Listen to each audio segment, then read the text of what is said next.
Bonsoir, il est 22 heures. Bienvenue dans cette nouvelle édition. Voici les titres.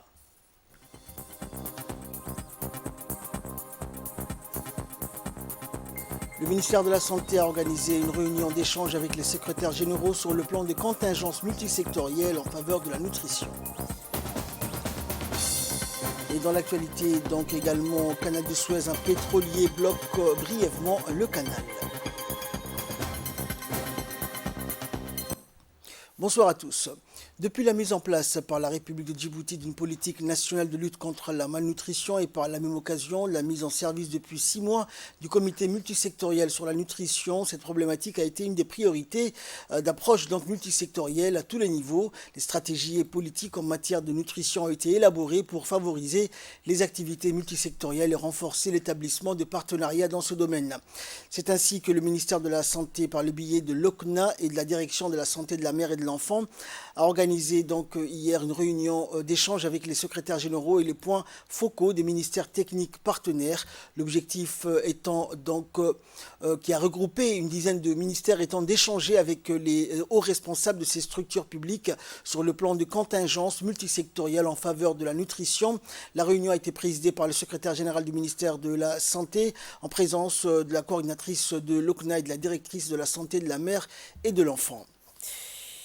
La salle de réunion du Djibouti Palace Kempinski a abrité hier également la 3e réunion du comité directeur du Fonds national pour la migration pour les projets visant à améliorer les conditions de vie et créer des opportunités économiques pour les migrants, la population réfugiée et les communautés d'accueil dans la région de l'IGAD. Cette 3e réunion organisée par l'autorité intergouvernementale a réuni le secrétaire exécutif de l'IGAD ainsi que plusieurs autres responsables concernés par la question et par la suite donc le Fonds régional pour la migration de l'IGAD est une intervention unique visant à relever les défis sociaux et économiques des migrants le long des routes migratoires et des personnes vivant dans un camp de réfugiés prolongé dans notre région. Les objectifs de la réunion donc étaient d'examiner les progrès de la mise en œuvre du Fonds régional pour la migration et d'évaluer la performance financière du projet en cours de l'année écoulée et discuter et convenir également des futurs domaines d'engagement et des améliorations. Un tournant majeur pour mon pays, qui est bien avancé dans la mise en œuvre du CRRF. Depuis sa création, le Fonds régional pour la migration de l'IGAD a permis la construction et la réhabilitation d'infrastructures sociales et éducatives telles que le lycée technique d'Ali Sabié, les halls des marchés d'Ali Sabié et de Ali Adé, ainsi que le soutien des activités entrepreneuriales et de formation professionnelle. Ces projets devraient enclencher des dynamiques de développement au niveau local en stimulant les activités génératrices de revenus et la création d'emplois afin d'élargir les opportunités socio-économiques des communautés d'accueil et de la population réfugiée dans les localités. Mesdames et messieurs, malgré nos ressources limitées, et l'impact socio-économique de la pandémie du Covid-19, je me réjouis des avancées notoires réalisées par mon pays en matière d'inclusion des réfugiés dans les services publics, en l'incluant dans le plan national de développement pour une programmation à plus long terme des interventions dans les moyens de subsistance et l'accès aux services sociaux de base. Une importante réunion s'est déroulée mercredi dernier dans la salle de réunion du Djibouti Port Community System au PK23 entre la directrice générale du laboratoire central du bâtiment et de l'équipement et le directeur général du Djibouti Port Community System. Et lors de cette réunion, les deux équipes ont passé en revue par le biais d'une projection l'ensemble des processus sur l'utilisation de la plateforme électronique capable d'interconnecter les différentes entités publiques et privées afin de faciliter les procédures aux clients de la communauté portuaire, leur permettant ainsi de gagner du temps en transparence et notamment en efficacité. Le deuxième arrondissement, en collaboration avec la commune de Boulaos, a organisé ce week-end une importante réunion concernant donc la lutte contre la drogue. Et l'objectif de cette réunion donc était de lutter donc contre la consommation des produits, des drogues et des stupéfiants chez les jeunes dans certains quartiers de la commune de Boulaos. Une réunion donc qui s'est clôturée avec la participation de chacun pour mettre à terme ce fléau qui prend de l'ampleur dans notre société. Et le chef de brigade de la police des mœurs et de la lutte contre les stupéfiants a indiqué donc, a rappelé à la population de bien travailler avec les responsables pour éliminer cette drogue. Et c'est un vaste coup de filet hier dans l'après-midi, une opération où le chef d'orchestre a été les gendarmes des unités judiciaires en étroite collaboration avec la gendarmerie mobile qui ont mené donc une opération de grande envergure dans l'oued d'Ambouli. En effet, depuis certains temps, un réseau de trafic de stupéfiants et d'extorsion en bande organisée s'est installé dans ce secteur où les habitants et les propriétaires des jardins d'Ambouli sont les premières victimes. Cette descente éclair a permis d'interpeller 39 trafiquants de stupes présumés, détenteurs pour la plupart d'armes blanches, mais aussi la saisie de 3 tasses d'herbes de cannabis déterrées où donc ils étaient cachés, identifiés au fichier pénal de la gendarmerie. La plupart des membres présumés de ce réseau étaient connus pour des faits similaires. À noter que plusieurs autres opérations du même genre sont déjà planifiées. Le Centre régional de formation maritime de Djibouti a abrité aujourd'hui une cérémonie de clôture de formation intitulée Règles du droit maritime qui s'est déroulée durant 2 semaines dans ce même centre et qui a bénéficié au personnel de la garde-côte djiboutienne. Et la formation donc a réuni des personnels de la garde-côte issus des unités de la brigade judiciaire, du service de transmission et de l'unité commando a été dispensée par des experts et des formateurs de l'Office des Nations Unies contre la drogue et le crime. Le but de cette formation était principalement d'étudier et de mettre en pratique les moyens de renforcer la coordination pour une lutte efficace contre tous les trafics illicites en mer. La cérémonie s'est clôturée par la remise de certificats aux participants et la traditionnelle photo de famille pour immortaliser ce moment.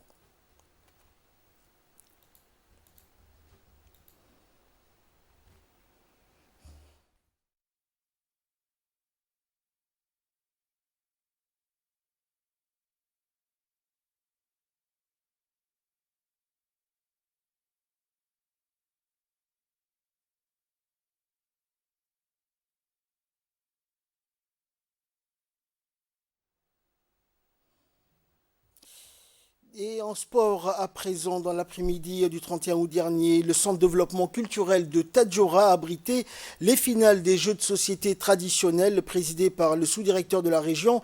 L'événement a vu la participation de plusieurs compétiteurs finalistes qui ont montré durant le déroulement de ce tournoi leur talent et leur fair play. Et les compétitions étaient donc une occasion pour les jeunes de découvrir les jeux traditionnels et ses notions à travers les présentations des experts.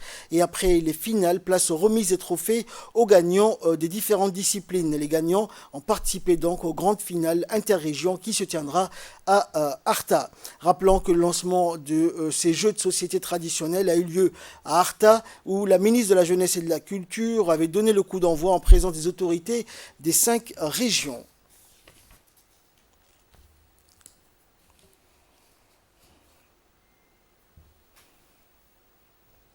Ambiance similaire cette fois-ci dans la région d'Arta où le CDC d'Arta a également abrité les finales des jeux traditionnels présidées par le préfet adjoint. Côté du sous-directeur de la région, l'événement a vu la participation de plusieurs compétiteurs qui ont montré durant le déroulement de tournois leur talent. Les compétitions donc étaient également une occasion pour les jeunes de découvrir les jeux traditionnels et ses notions. Rappelons donc que le lancement des jeux traditionnels avait eu lieu à Arta même, le but n'étant pas seulement d'organiser des tournois estivales, mais aussi et surtout de mener le travail de collecte des données des jeux de société pour la sauvegarde et la transmission à la nouvelle génération.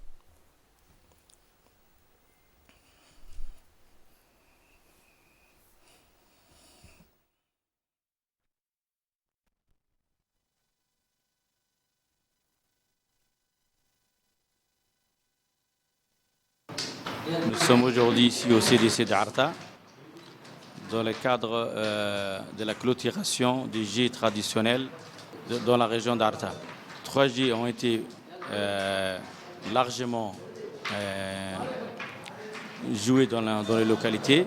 Et actuellement, les finalistes se sont rencontrés au CDC d'Arta, au chef-lieu. Il s'agit bien sûr d'une équipe venant de la sous-préfecture de Demerjok et une autre équipe résidant à Artaville. Toutes les conditions ont été réunies pour que ce jeu traditionnel se déroule dans les temps et dans le respect des règlements. Et bientôt, on va procéder à la clôturation de cette phase entre les localités de la région d'Arta. Je remercie le ministère de la Jeunesse et de la Culture d'avoir levé et surmonté ces défis, de pouvoir réunir avec un temps record, dans un délai inférieur à un mois, tous ces jeux. Et, Inch'Allah, à partir de vendredi, ce sera interrégional, c'est-à-dire que les jeux vont se dérouler à Artaville. Et pour tous les représentants, ou bien tous les finalistes, ou bien les gagnants et les vainqueurs des régions respectives. Et enfin, pour clore l'actualité nationale dans le dossier de cette édition, nous allons parler tourisme et des sites touristiques qui pullulent un peu partout dans la République. Regardez, c'est un document de la rédaction.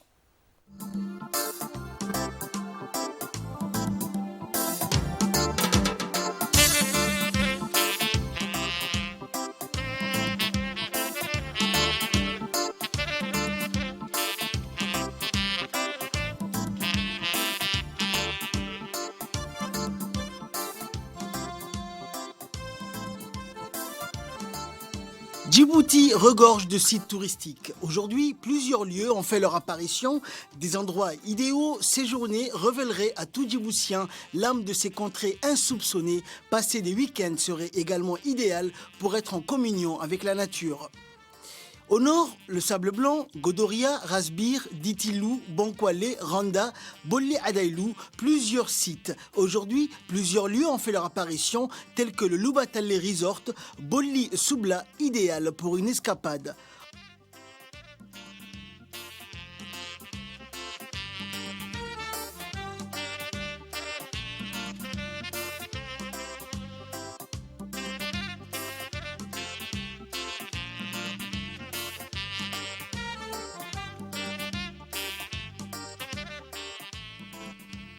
Première étape de cette aventure, le Sable Blanc, un coin connu du grand public et qui fait le bonheur de milliers de Djiboutiens et bien d'autres. Nager dans l'eau claire et bleue turquoise, se balader sur le sable avec un climat très favorable. Un endroit idéal pour passer une bonne journée en bord de mer, en famille et profiter du calme des lieux. Nous avons interviewé des touristes qui sont venus visiter les lieux.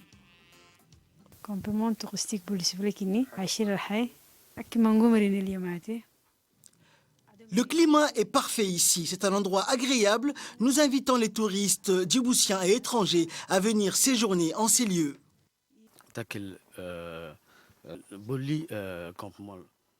Aujourd'hui, ma famille et moi, nous sommes venus séjourner dans ce campement touristique de Bolli Soubla. On est très contents de passer le week-end ici, sans oublier bien sûr la plage de Lubatale Resort, une merveille, un coin du paradis. Sur le développement des camps touristiques, nous avons également interviewé le préfet de la région de Tadjoura.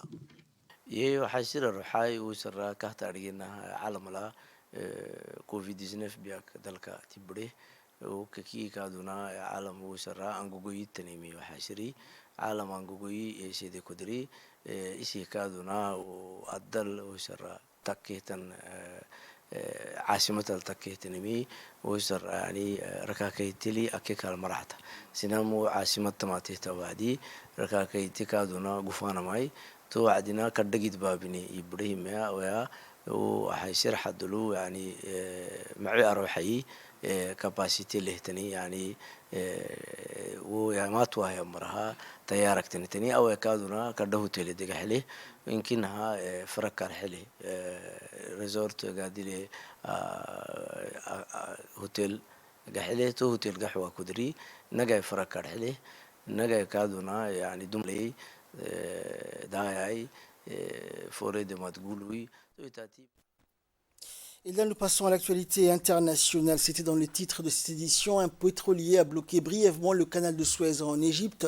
Un pétrolier donc qui est resté brièvement bloqué. L'incident qui est intervenu a fait craindre un blocage majeur de la route maritime mondiale similaire à celui de l'année dernière. L'Affinity 5 s'est échoué dans le canal de Suez et précisant que le trafic maritime avait été rétabli après un court laps de temps.